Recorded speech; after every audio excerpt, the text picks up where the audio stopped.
राम राम.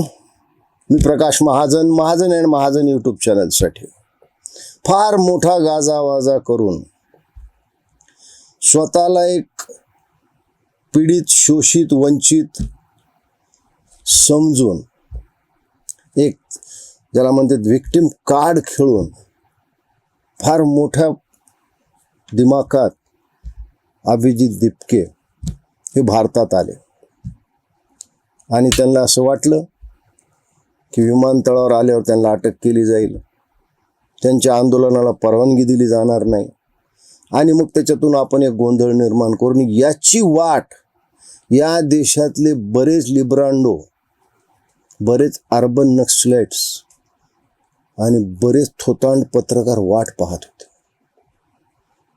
पण ते अमित शहाचं डोकं आहे. अमित शहाच्या अखत्यारीत दिल्लीची पोलीस आहे.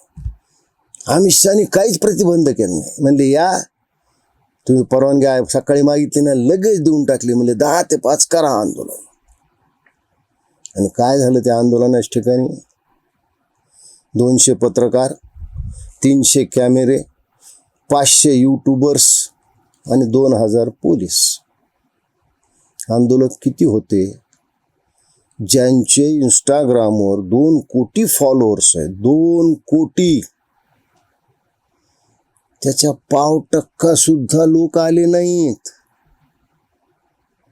आणि त्या आंदोलनाला प्रसार माध्यमानं सुद्धा फार महत्त्व दिलं नाही.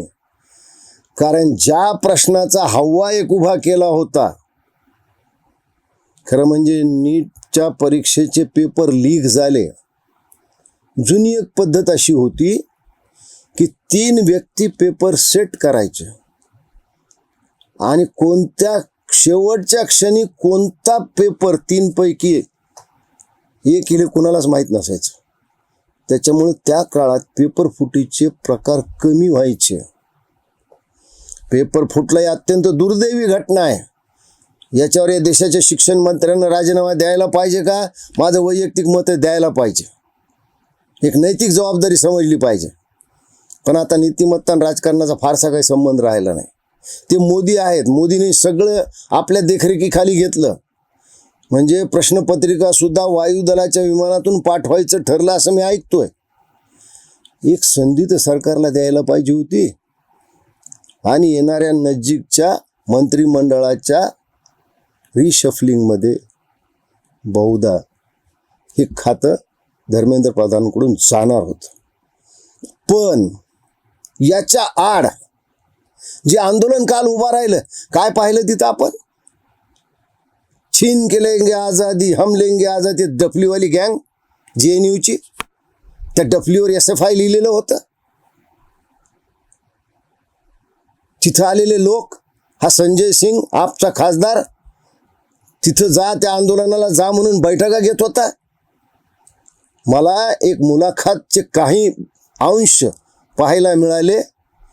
मी डॉक्टर बाबासाहेब आंबेडकरांचे पंतू, बाळासाहेब आंबेडकर म्हणजे प्रकाश आंबेडकरांचे चिरंजीव, सुजात काहीतरी त्यांचं नाव आहे, अत्यंत उत्कृष्ट मुलाखत दिली या आंदोलनावर त्यांनी. ते पहा तुम्ही. या लहान वयात सुद्धा आंबेडकरांची ती समज आहे या आंदोलनाविषयी. ते मत ऐका तुम्ही, माझं नाही आहे. अरविंद केजरीवाल प्लेबुक सेम सगळं वापरलंय, सेम स्ट्रॅटेजी वापरली आहे, रिब्रँडिंग त्याच पद्धतीने केलंय. तेव्हाची मुवमेंट आज सोशल मीडियासाठी रिपॅकेज करून सोशल मीडियावरती उतरवली आहे. आणि आपण जर बघितलं तर अभिजित दिपके हे आम आदमी पार्टीचे नॅशनल लेवलचे सोशल मीडिया कन्व्हिनर होते. एका यूट्यूबला त्यांनी मुलाखत दिलेली आहे. त्यांनी स्पष्ट सांगितलंय की आपचंच रिपॅक करून आलेलं प्रॉडक्ट आहे.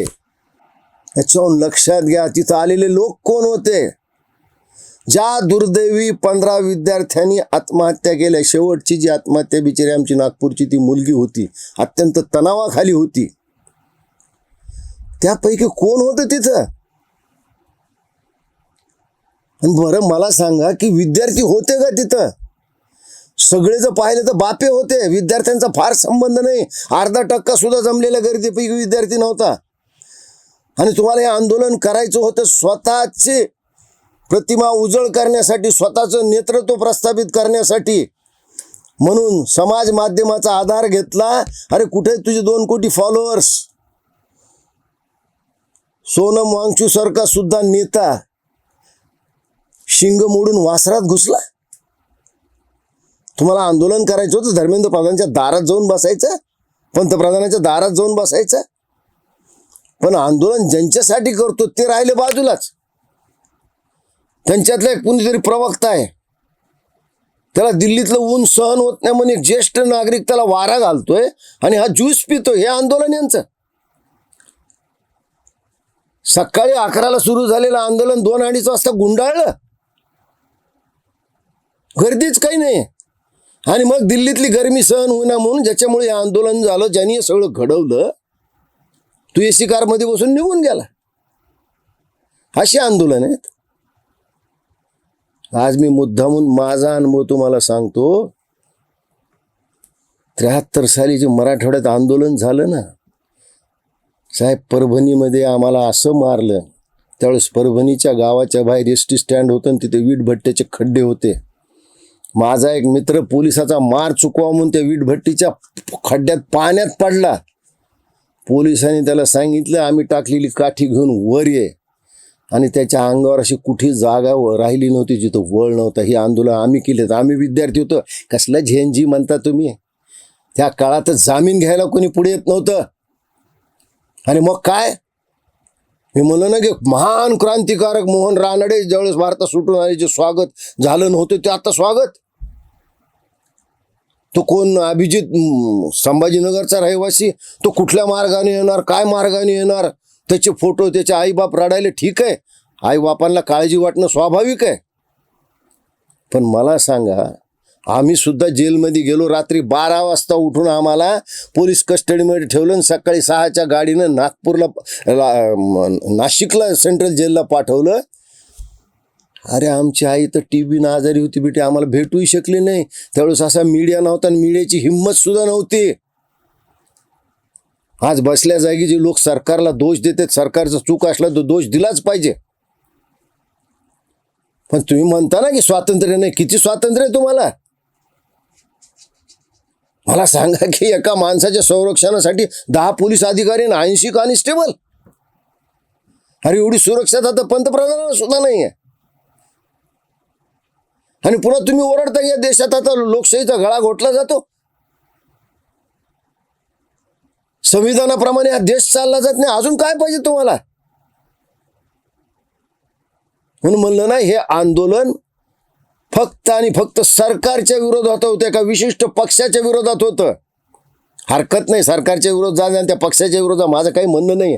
पण ज्या लोकांच्या आडून तुम्ही हे सगळं सुरू केलं, त्या विद्यार्थ्याचा प्रश्न कुणी मांडला? कुणी सांगितलं? तिथं सगळेजण आपापला राजकीय अजेंडा तिथं राबवायला आले होते. आणि त्या आंदोलनाचा कसा फियास्को झाला हे सगळ्या जगाने पाहिलं. मी एवढंच म्हणेल की मै की औकात नाही आणि हमचा दावा केल्यावर काय होतं हे कालच्या आंदोलनाने दिसून आलं. हे आंदोलन त्या विद्यार्थ्यासाठीच नव्हतं ज्यांचे या पेपर फुटी प्रकरणात बळी गेलेत, त्यांच्या पालकासाठी सुद्धा हे आंदोलन नव्हतं ज्यांच्या पाल्यांनी या दडपणाखाली आत्महत्या केली. हे आंदोलन फक्त आणि फक्त एका विशिष्ट पक्षाविरुद्ध, एका विशिष्ट पक्षाने स्वतःला नव्या रूपात सादर केलेलं होतं. बाकी दुसरं काही नाही. धन्यवाद.